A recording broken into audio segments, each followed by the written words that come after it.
Presta atenção que o babado é forte e eu vou te falar hoje sobre o ato Levante Mulheres Vivas pelo fim dos feminicídios e violência às mulheres no Brasil, em Minas e em Uberlândia, e esse ato que aconteceu dia 7 de dezembro de 2025. As reivindicações estão aqui, ó, foram endereçadas formalmente a vários órgãos e nós da coordenação sistematizamos as demandas em carta aberta com abaixo assinado, já assinou? Disponível para a sociedade uberlandense e fora também, e entregue aos poderes públicos municipal, estadual e federal e às instituições do sistema de justiça e também à rede de atendimento às mulheres. Portanto,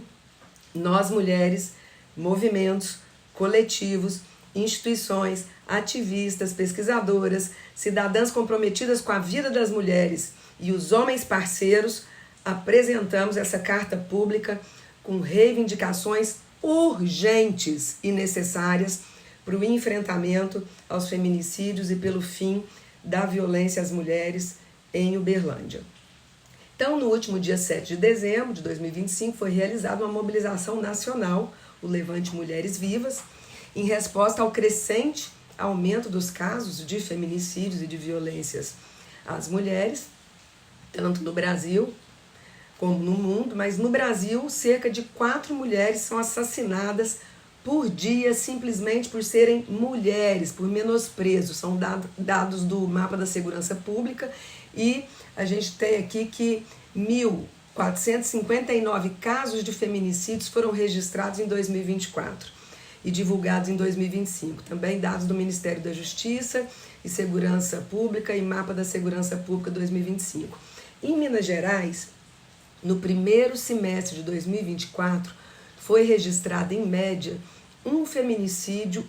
a cada 3 dias, com 60 feminicídios no estado de Minas, entre janeiro e junho de 2024, dados do Estadão 2025, e Uberlândia, a nossa cidade, no primeiro semestre de 2024, liderou o número de casos de feminicídios consumados em Minas Gerais, ganhando de Belo Horizonte e superando, portanto, outras cidades do estado. Foram 8 feminicídios consumados e 3 tentados, segundo um monitor de feminicídios no Brasil. E o LESFEM, né, da Universidade Federal de Uberlândia e do Paraná, no ano de 2025 foram registrados na cidade 1.600 casos de violência contra as mulheres, e desses 136 ocorrências por descumprimento de medida protetiva, segundo matéria do jornal Diário de Uberlândia, publicada no dia 29 de novembro de 2025. Então é importante destacar que os dados oficiais ainda sofreram subnotificação, ou seja, muitos casos de violência doméstica e de feminicídios que podem não estar refletidos nos números oficiais, talvez por falhas de classificação ou registros imprecisos, ou mesmo pelos inibidores da busca de ajuda. Isso diz para nós o LESFEM em 2024. Em Uberlândia, o ato contou com a presença de cerca de 700 pessoas, famílias, e nele foram apresentadas reivindicações municipais que eu vou listar aqui agora por ordem de prioridades. Primeiro, Delegacia da Mulher 24 horas conforme legislação federal, com ampliação de equipes, recomposição salarial e médica ginecologista ou legista para exame de corpo de delito na Delegacia de Mulheres, que só funciona em horário comercial por enquanto, porque não tem estrutura para ampliar conforme a lei federal já rege. A aplicação do aluguel social para mulheres em vulnerabilidade e violência, conforme também lei federal e que não é cumprida nessa cidade.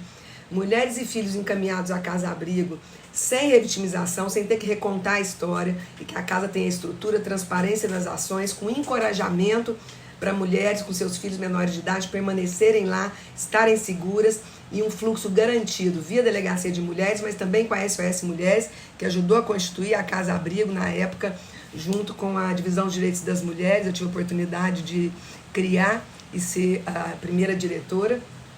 E também a Defensoria Pública, a vara específica da violência doméstica, por que não encaminharem juntamente com a Delegacia de Mulheres? Basta alterar a lei como já foi anteriormente. Garantir também a aplicação plena da Lei Maria da Penha às mulheres trans, com o seu acesso à casa-abrigo e o auxílio aluguel, quando em vulnerabilidade ou risco iminente, e também agilizar tornozeleiras para os autores de violências com botão do pânico para as vítimas. O passe livre para mulheres com medidas protetivas é fundamental para elas se deslocarem e buscarem ajuda. Ter diagnósticos municipais transparentes de violência às mulheres, cis, trans, negras, com deficiências, e integração dos dados entre os serviços da rede de proteção, que com toda a tecnologia ainda não acontece, e atendimento às mulheres, para monitoramento efetivo. Não tem política pública sem diagnósticos adequados, né, gente? Também recompor subvenção corrigida pela inflação para as organizações da sociedade civil que atendem mulheres em violência, para que seja possível expandir o trabalho e os atendimentos. Ampliar veículos e equipes da PPVD, que é a Patrulha de Prevenção à Violência Doméstica, e com pelo menos 4 viaturas em horário estendido, porque hoje é muito restrito e só 2. Campanhas públicas sobre masculinidades saudáveis, prevenção às violências e divulgação da rede, além de programas psicossociais que trabalhem a reeducação masculina e suas masculinidades, criar e fortalecer ações continuadas, preventivas nas escolas, com inclusão obrigatória do tema de enfrentamento à violência nos currículos, cumprimento das leis federais, unidades de saúde, CRAS, CREAS, terem os contatos, criminalizar a misoginia, que é o ódio às mulheres, como crime de ódio presencial ou nas redes sociais, que a gente tem visto com bastante frequência. Utilizar o protocolo para crimes contra a dignidade sexual nas escolas, instituir o programa Parada Segura no Transporte Coletivo das 22 às 5 da manhã, com câmeras e campanhas de prevenção à importunação sexual. Foi lei minha considerada inconstitucional na cidade de Uberlândia, mas aplicada pelo Legislativo, né, iniciativa legislativa, em todas as cidades da região. Interessante, né? Pois é. Acompanhamento psicológico e social contínuos, não só emergenciais, para vítimas e também familiares, educação permanente e formação continuada para profissionais da Rede pela Segurança das Mulheres, Polícia Militar, Delegacia de Mulheres, Saúde, Justiça, Ministério Público, Assistência, visando a redução da violência institucional, que é muito significativa e que acaba sendo inibidora da busca de ajuda. Reativar o Conselho de Direitos das Mulheres, está encaminhado para isso, mas com autonomia e sem aparelhamento do poder público.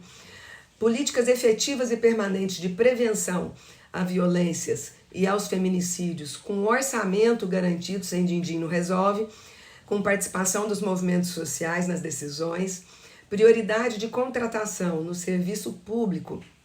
para mulheres em violências, mães solo, mães atípicas de crianças com deficiências, e ampliar e divulgar os resultados de grupos reflexivos para autores de violências que existem já com CEAPA, a SOS Mulheres desde 97, né?